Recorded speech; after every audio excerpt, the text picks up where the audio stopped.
My name is Natalie Hayes. I'm 32 years old, and last year I was told to stop wasting government money on what my commanding officer called science projects with delusions of grandeur. You spent $75,000 on a glorified weather balloon. That's what Colonel Briggs said. Loudly. In front of 3 dozen uniformed personnel, 2 generals, a panel of observers from Defense Innovation Unit, and my own team. The room had been still a moment before. We were inside the Joint Tactical Tech Testing Facility in Fort Meade in Lab 4B, the only place I'd ever felt like my work had a chance of mattering. Now, laughter. Soft at first. A cough disguised as a chuckle. Then a full-blown snort from someone in the back. I gripped the sides of the prototype cart. My knuckles went white, but I didn't say a word.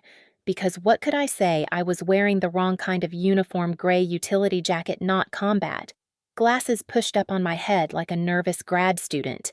Hair tied up because I hadn't slept in 2 days. I looked like someone who belonged in a university basement, not in a high-security military lab, which is exactly what they all thought of me. Briggs didn't even try to hide his smirk. "You're telling me this?" He pointed at the sleek white pod tethered to the table by carbon fiber cords. "This is supposed to survive an electronic warfare zone. It's a balloon, Dr. Hayes." A damn balloon.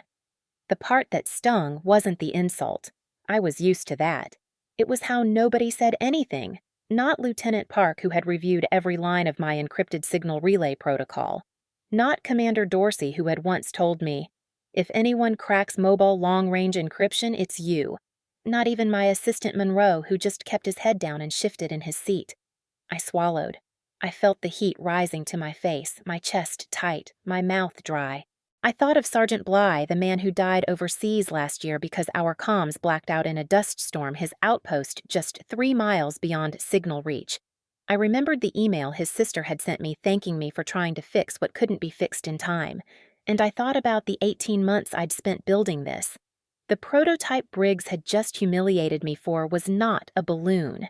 It was an autonomous, high-drift, anti-jamming comms repeater using a dynamic signal cloaking protocol I had designed myself. It could float for 72 hours across combat zones, feeding encrypted signals into dead comms lines and rebuilding entire battlefield networks on the fly. It wasn't a balloon. It was a ghost tower. But they didn't know that yet. As I stood there blinking behind my glasses, I felt something buzz against my wrist.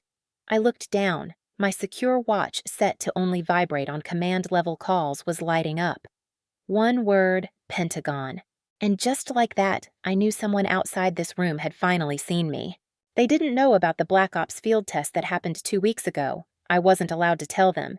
They didn't know the signal relay I built had already been deployed without attribution across 2 critical missions, where GPS jamming nearly compromised an entire detachment.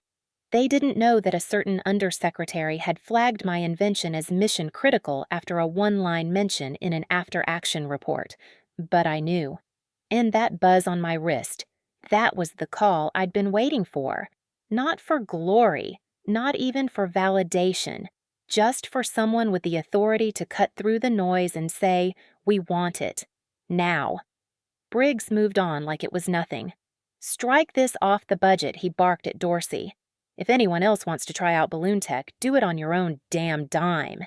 He glanced at me one more time, shaking his head. Jesus, 75 grand. I smiled. Not because I wasn't angry. I was furious. I was humiliated. I wanted to scream, but I smiled because that watch buzz was still pulsing softly on my skin like a secret only I got to hear. I stepped down from the stage. The prototype stayed right where I left it, the tether gently rocking. "Hey," someone muttered as I passed. "Sorry, Hayes. You know how he gets." I kept walking. My voice would have cracked if I said a single word.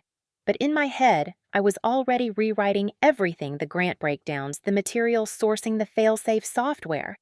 Because if the Pentagon was calling, I needed to be ready. I made it to the parking lot before I answered. The sky was pink with sunset, the lab windows glowing like the whole building was watching me leave.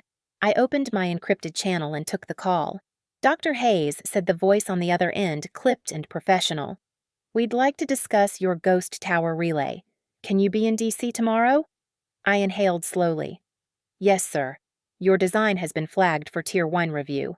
Consider this a priority elevation. Full clearance confirmed. You'll be debriefed upon arrival. Understood. The line clicked off. I stood there a moment staring at my reflection in the car window. Same gray jacket, same tired eyes.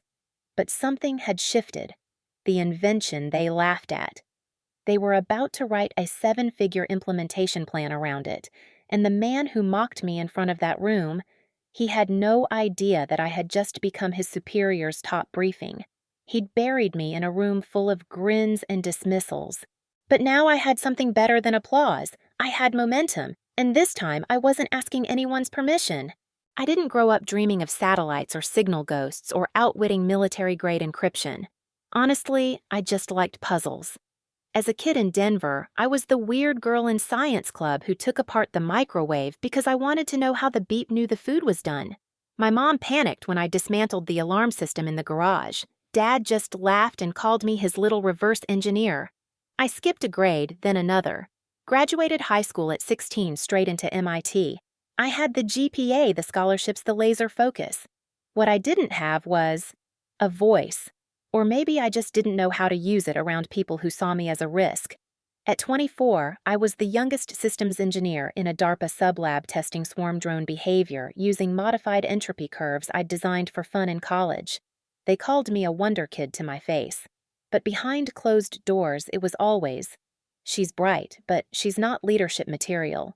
Too soft-spoken, too academic, too theoretical." When I transferred to military R&D in my late 20s, I thought it would be different. I thought the stakes, the real lives on the line, would make people take me seriously. I was wrong. At my first assignment briefing, I introduced myself and said I specialized in battlefield communication redundancies and low-band mesh networking for dead zones. One of the captains asked if I meant sat phones. Another laughed and said, "So you build walkie-talkies?" No one corrected him. I learned to keep my head down. Work quietly, deliver results, let the work speak for itself. But work doesn't speak when no one's listening. And in this environment, no one listened unless you'd already proven yourself with something loud, something explosive, something you could fire or wear or bleed from. But I kept going. I worked on better relay maps, stronger signal encryption, redundancy tech that could wrap a lost soldier in 3 invisible communication nets without needing power lines or towers, and every time I brought up ideas in meetings, they were either tabled or forwarded to another division. Then came Sergeant Bly. He was stationed in a remote post in Jordan during an intel gathering mission. Dust storms had knocked out their mobile array. Our base couldn't reach them for 16 hours. When I reviewed the file after because no one else wanted to, I saw it in the logs. He'd tried to patch his own signal using scavenged parts and open-source methods. He'd gotten through once, long enough to say, "We're exposed, no backup, 2 injured." Then silence. By the time support arrived, they'd been overrun, 2 dead, 1 paralyzed. The blackout killed them. That moment broke something in me. I knew I could fix it. I worked for 9 months in secret, nights, weekends. Pulled favors for access to civilian helium polymers and anti-radar coatings. I built the signal pod in my own garage for the first test run. Called it a ghost tower because it could float and broadcast encrypted signals across dead zones like a phantom comms tower drifting above the battlefield. The encryption relay was the hardest part. I developed a new obfuscation loop using rotating noise injection.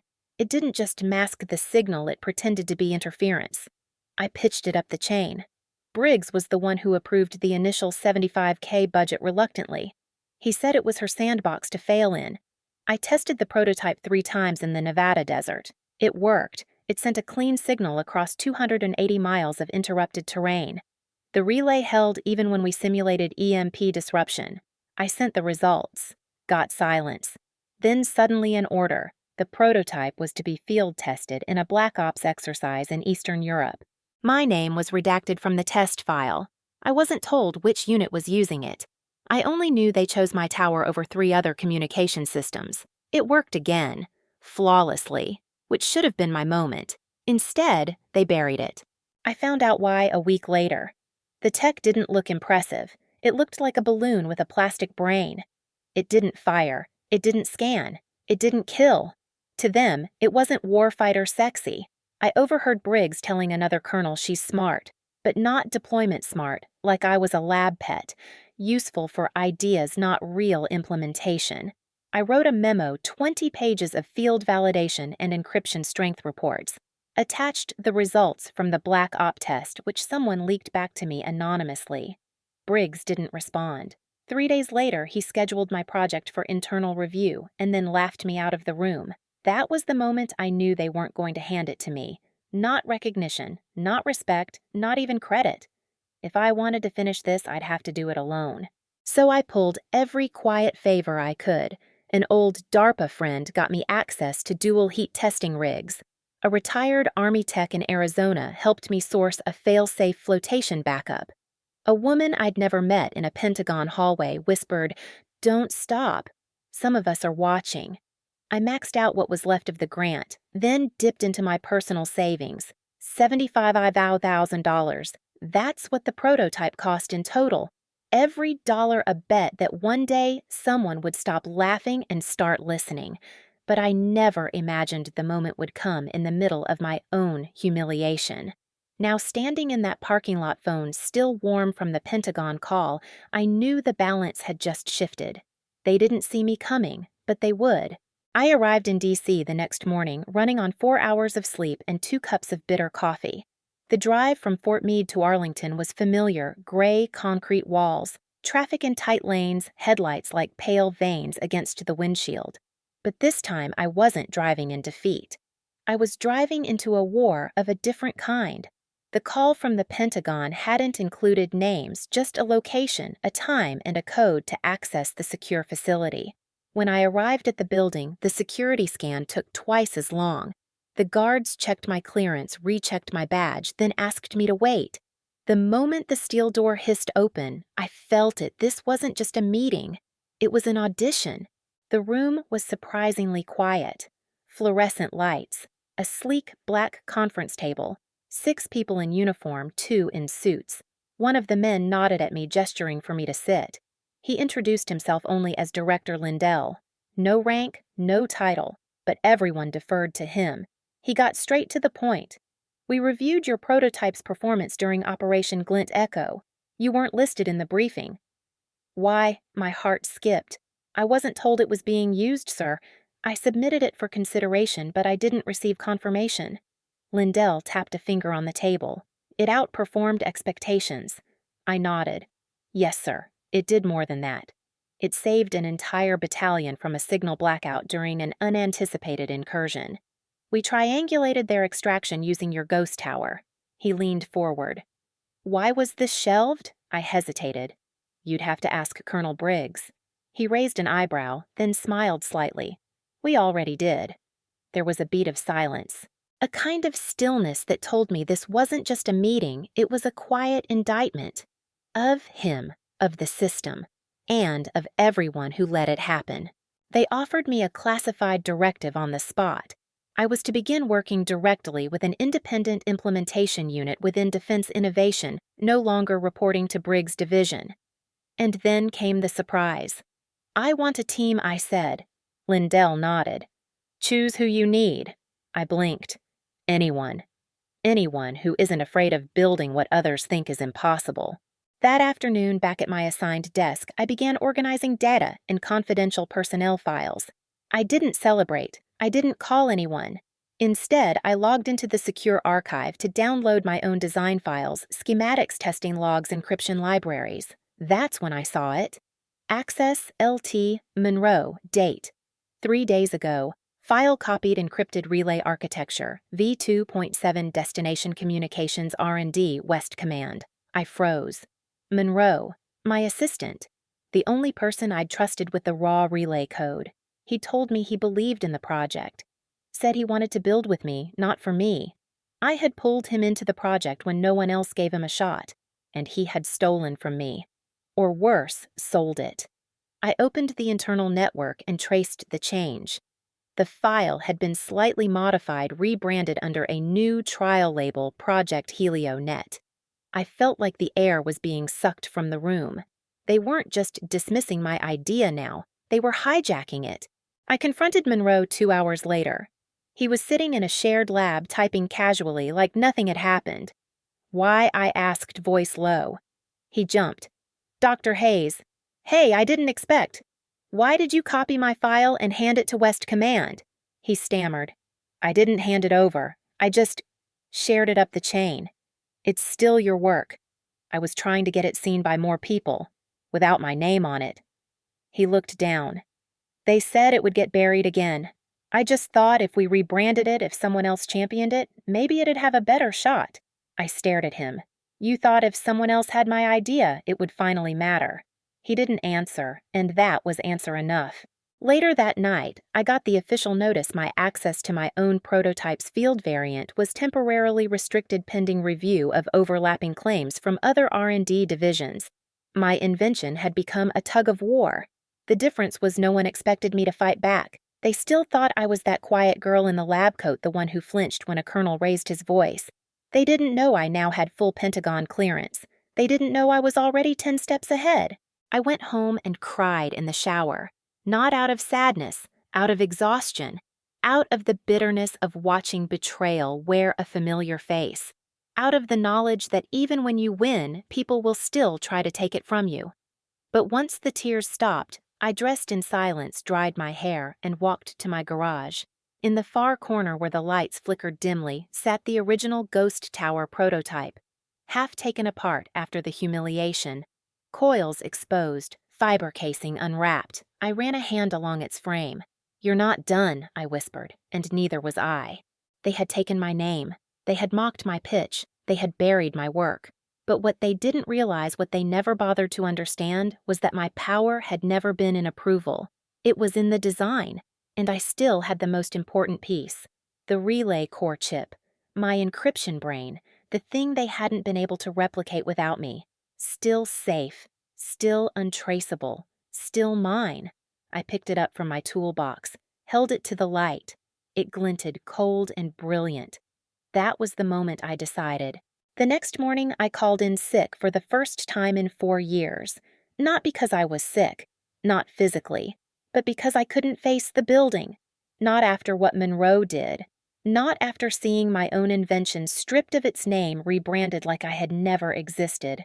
I stayed in my apartment just outside Alexandria. Curtains half drawn, the sound of passing traffic dull against my windows. I didn't check my email. I didn't answer my phone.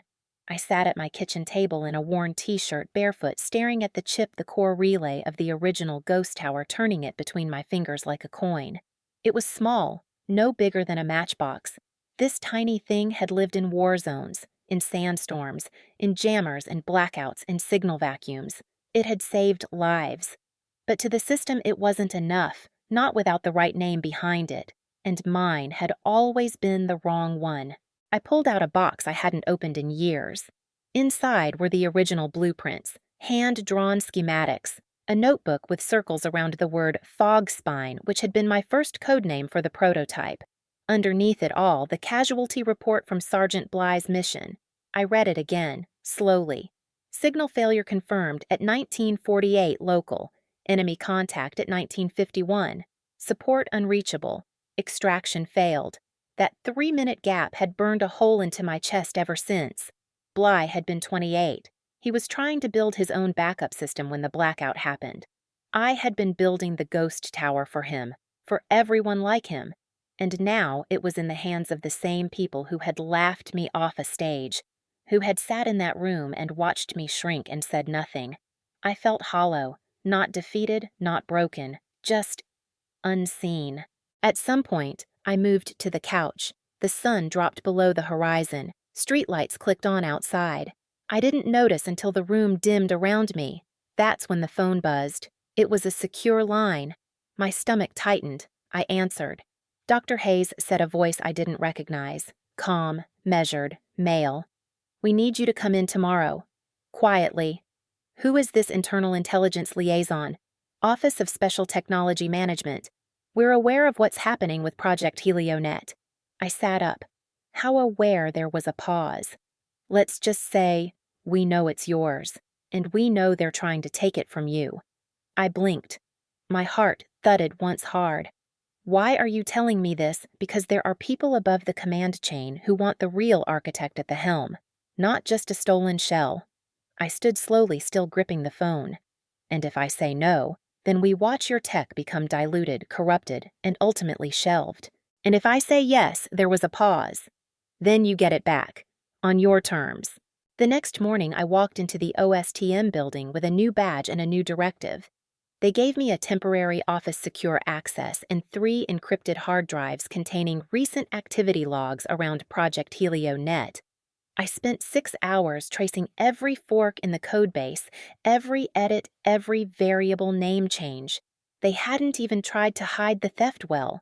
Sloppy duplication, replicated relay modules, ported code strings that still had my timestamps embedded in metadata. They tried to remove me, but the machine still spoke in my voice. That night I drove back to my apartment, didn't turn on any lights, sat in the dark with the ghost tower chip in my hand again, and finally I broke, not in anger, in grief. Grief for the younger version of me who had believed that hard work alone was enough, that if I just stayed in the lab, just outperformed, just stayed quiet and dependable, the world would eventually notice. But the world doesn't reward silence. It exploits it. And that was my fault. I had let them mock me. I had let them rename my work. I had let people like Monroe into the room without demanding they see me. I wasn't powerless. I was too polite. That ended now. The next morning, I sent a message to Director Lindell. Subject Project Resurrection Body. I have the original design, the protected encryption core, and an updated architecture that renders the current HelioNet clone obsolete in 30 days. I want it back, and I want to choose the team. Full command, full signature authority, no more middlemen. NH. He replied within 15 minutes. Approved. Bring your chip. We're rebuilding it right. This time with your name on the door. I drove to the lab early, bypassed the elevator and took the stairs. 4 flights, heart pounding the whole way. I needed to feel that burn in my chest, the reminder that I was still alive, still fighting, still capable of choosing not to vanish. I reached the new secure wing they'd assigned me, key-carded in, sat down at the workbench, rolled up my sleeves, and for the first time in months, I started to build again. No sabotage, no laughter, no apologies, just the sound of tools against steel. My hands, my chip, my voice. This time I wasn't waiting for someone else to authorize my genius. I was already holding the blueprint. It felt different this time, not like vengeance, not even like ambition. It felt like reclamation. There I was, alone in a cold, concrete-walled lab with a fresh badge, a locked vault, and a chip that had survived betrayal, theft, and public mockery. This wasn't about proving anyone wrong anymore. This was about proving myself right. Lindell kept his word. The next day, he gave me what he called a clean slate with teeth. I was granted full lead authority over a new classified initiative project Cypherlift, which would incorporate my original Ghost Tower tech. Cypherlift wasn't going to be a redesigned HelioNet. It was going to obliterate HelioNet. Where they had duplicated my old encryption relay, I would create a new one, quantum-resistant, multi-node, adaptable, and ghost-silent on signal trace. I requested only 3 people for my team. All had once been passed over, just like me. Tasha Velasquez, former drone pathing engineer who left after 2 of her patents were reassigned to her supervisor. Jules Blue Tanaka, a retired Navy comms specialist turned encryption consultant kicked out for attitude. Zane Reed, a data analyst who'd caught an error in a wargame sim, only to be reprimanded for breaking chain of command. We weren't flashy, we weren't the golden boys, but we were precise, quiet, and absolutely fed up. Day 1. I erased everything from the previous prototype except the chip. Blue laughed when he saw it. They called this a balloon. I nodded. They ever see what it actually does? Only when it saved their asses. He grinned. Good. Then let's make them need it again. We worked underground figuratively and literally. Our lab was 3 floors beneath the OSTM building, soundproof, shielded, hidden from the usual chain of oversight. No more presentations, no more demo days, No more begging for approval from suits who couldn't spell frequency drift. We built for war, real war. Cypherlift became our obsession. It was leaner, lighter, stronger. We designed the relay to autonomously deploy via drone or even hand toss. Its internal AI adapted to environmental interference like it could feel the air. It wasn't a tower anymore. It was a signal ghost swarm. Each one could pulse encrypted bandwidth into blackout zones and re-establish mobile networks within 45 seconds. No towers, no satellites, no noise. Only signal. Pure, untraceable signal. But even in that bubble of progress, the outside world kept clawing back in. One night, I got an anonymous tip. A copy of a presentation slide from a West Command showcase. HelioNet Gen 2 proposed lead, Lieutenant Monroe. I stared at the name. The words. The gall. They were pushing forward with a broken clone of my work, trying to beat me to implementation, but they didn't realize they were racing a ghost because Cypherlift was already operational. Lindell watched it all quietly. He never micromanaged, never asked for daily updates. But once as I passed him in the hall, he said something I won't forget. Let them keep building louder. You're building smarter. That line settled in my bones like armor. 3 weeks in, we had our first field test. Fort Irwin, California. Simulated signal-denied zone. Sand, wind, and deliberate jamming equipment. I stood off to the side with a radio operator and a brass observer from the Pentagon. Cypherlift deployed in 6 seconds from a drone drop. By the time the team lost GPS, the ghost signal had already formed a complete mobile net.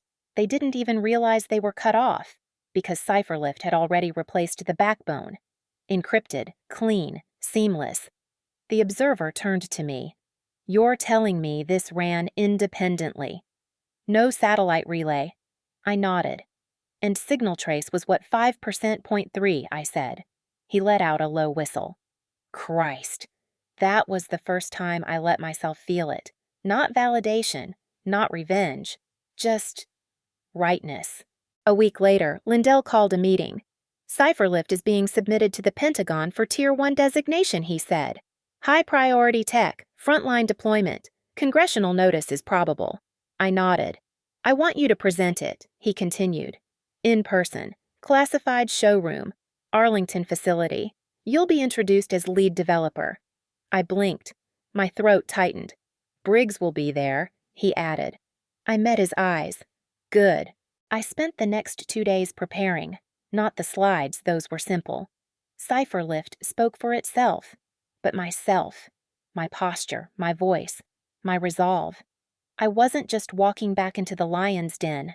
I was walking in with fire in my hands. The fire they said didn't matter. The fire they mocked. And I was going to light the damn room up with it.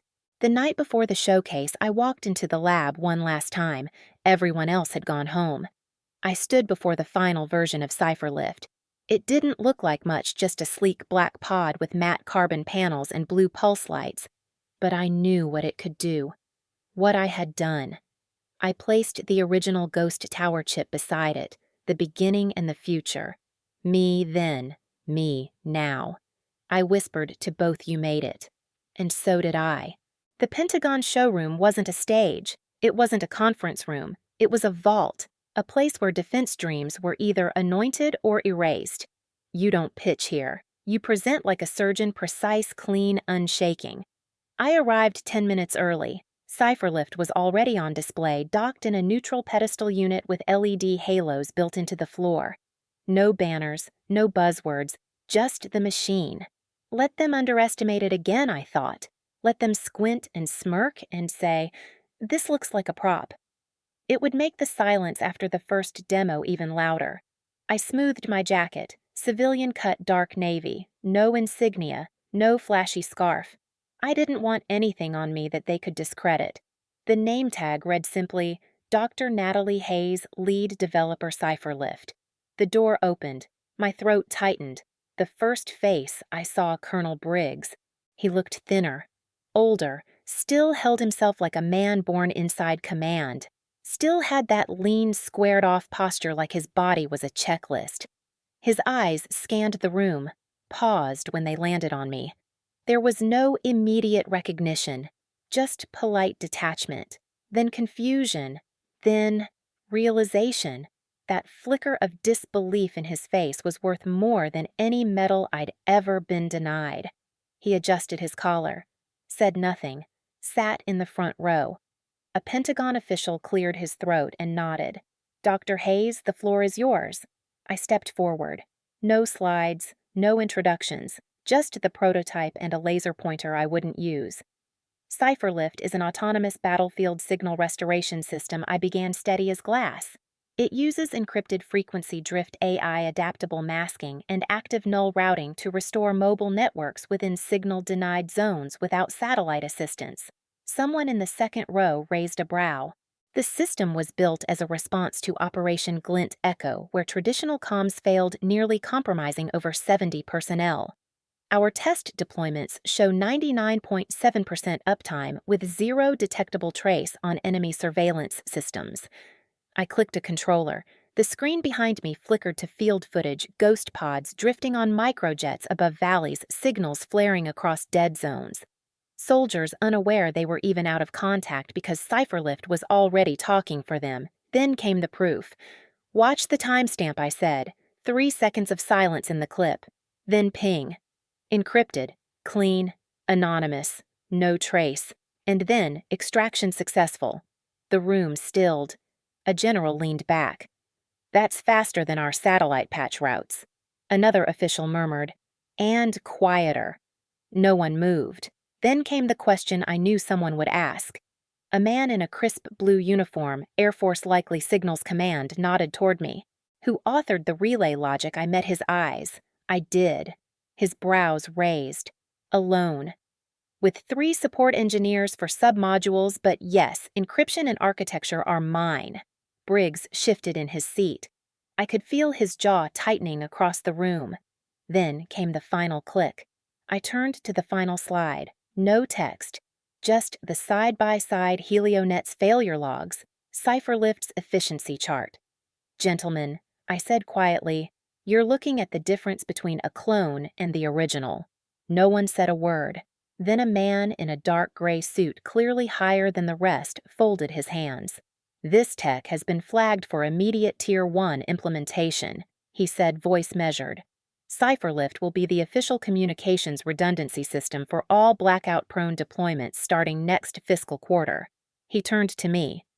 "Dr. Hayes, do you accept lead oversight of deployment training and integration?" I nodded once. "Yes, sir. Then it's yours." He stood. So did everyone else, except Briggs. He stayed seated, his hands folded tightly over his knees. Finally, as the others shook hands or filed out, he approached. I didn't look away. He stood across from me, studying the pod like he could will it into being less impressive. Then he met my gaze. I didn't recognize the potential he said. I blinked. "That's one way to phrase it." "I should have listened," he added. No apology. Just fact. "You should have respected," I replied. We stood in silence. Then he looked down at the name tag on my jacket. I never thought. He started but trailed off. I gave him the smallest smile I had, the kind that doesn't forgive but acknowledges. Most people don't, until they have to. He nodded. "Good work, Dr. Hayes." And just like that, he walked away, still composed, still too proud to say sorry. But I didn't need it anymore. As the room cleared, I stood alone with Cypherlift. I let my hand brush the pod's shell-smooth carbon, humming faintly. "You did it," I whispered internally. "We did it. Not because they let us, but because they couldn't stop us." The next morning, the first order hit my desk. Cypherlift would be deployed to 3 bases in Eastern Europe, 2 in the Pacific, and 1 undisclosed black site. And every unit would be trained by my team. My team. The ones who'd been dismissed, overlooked, broken down and rebuilt in silence. Blue, Tasha, Zane. They weren't just engineers. They were architects of Payback, the quiet kind. The kind no one saw coming. At the end of the week, Lindell passed me a sealed folder. Last thing he said, "Command wants you to select the next 10 recruits for the Innovation Unit. People who've been ignored, buried, wasted." I opened the file. List after list. evaluations, reprimands, underperformers in all the wrong systems. I smiled. Let's build them a room, I said, one with no ceiling. Lindell's eyes crinkled. Now you're thinking like a commander. Briggs would go on to retire, quietly, without scandal. He'd be remembered for other things. But somewhere deep in the network, logs buried in line after line of encrypted code he'd always know. The girl with the balloon. She built the backbone they now depended on, and she did it without ever raising her voice. 6 months later, I stood in a sunlit lab not beneath concrete ceilings or buzzing fluorescents, but inside a sleek, glass-paneled innovation center overlooking the Potomac. It had my name on the building, literally, Hayes Signal and Systems Laboratory, a joint venture between the Pentagon's Office of Special Technology Management and the Defense Innovation Unit. Quietly approved, heavily funded, and very, very intentional. They didn't want another cipher lift. They wanted 10 more, 20. A full armory of invisible tech that saved lives without ever needing to fire a shot. And they wanted me to lead it. I didn't start with blueprints. I started with a room. I walked through the empty floor and remembered what it was like to sit at the back of the lab, to be talked over in briefings, to be corrected for being too detailed. I remembered the first time someone took my diagram and presented it as their own. I remembered waiting for someone to stand up for me and slowly realizing no one would. So I designed the lab like an open circuit walls of glass doors that never locked from the outside workstations clustered in circles, not rows. No front, no back, no hierarchy that could hide you. Just a space built on one truth. Genius doesn't always wear rank. My team grew from 4 to 15, then 30. Some of the first hires had resumes with disciplinary notes. Some had none at all. But what they all had were stories like mine. One had been told she was too detail-obsessed for battlefield logistics, so she built a thermal mapping tool that could predict heat signatures 24 hours ahead. Another had failed flight school but could design drone paths in her sleep. One had dropped out of school entirely but could code better than half of West Command's SIGINT division. I didn't care where they came from. I cared what they could build. One day, I passed Blue in the hallway. He was staring at the wall near the front entrance. Someone had pinned up a letter, handwritten, neatly folded. I stepped closer. It was from Sergeant Bly's sister, Dr. Hayes. They told me the technology that could have saved my brother finally exists. I read an article about you in Cipher Lift. I just wanted to say thank you, even if it came too late for him. Maybe it won't be too late for the next family. Thank you for not giving up. Maria Bly. I didn't say anything. Blue didn't either, but he reached out, pulled a thumbtack from his pocket, and pinned the letter tighter to the wall so it wouldn't slide. That's the kind of place we were building. One where even the ghosts had a place to stand. A few weeks later, Monroe requested a meeting. It took me a full minute to decide whether to accept. I did. He came alone, clean-shaven, nervous. I heard what you built, he said, eyes flicking to the office plaque. Congratulations. Thank you. A long pause. I didn't expect you to forgive me, he added. I'm not here to forgive you, I said calmly. I'm here to move forward. He nodded. HelioNet's being retired, he said. Replaced entirely by your system. I already knew, but I appreciated hearing it from him. Good, I said, then softer. You ever figure out why you did it? He looked down. Because I thought if I handed your work to someone louder, someone higher up, it would finally matter. I didn't believe you could win, not without their permission. I nodded. That's the system talking. He looked up. And you proved it wrong. I smiled gently. I didn't prove it wrong. I just stopped listening. We parted on civil terms. He didn't ask for a job. I didn't offer one. Some bridges don't need rebuilding, just recognition that the river still runs beneath them. One day, I visited Fort Meade again, not for ceremony, for closure. The lab where I was humiliated had been renovated. The presentation hall restructured. Briggs's name no longer on any door. I stood at the edge of the room, watching a new group of recruits review comms prototypes. One of them, a young woman in a braided bun and combat boots, was holding something suspiciously similar to Cipher Lift's early casing. Her supervisor interrupted her to offer a better idea. She didn't flinch. She just said, "Respectfully, sir." I've already tested mine. It works. I almost laughed. She hadn't seen me. She didn't know who I was. But that didn't matter. She had already won. That night back at my lab, I sat alone after hours. The lights dimmed to a soft amber glow. I pulled the original Chip the Ghost Tower core out from my drawer, set it on the table. Beside it, the final production model of Cypherlift. And beside that, a blueprint for a new system we hadn't named yet. Smaller, smarter, planetary scale. We'd just received interagency interest. NATO wanted a briefing. So did NASA. I ran my hand across the table. My story in metal and ink.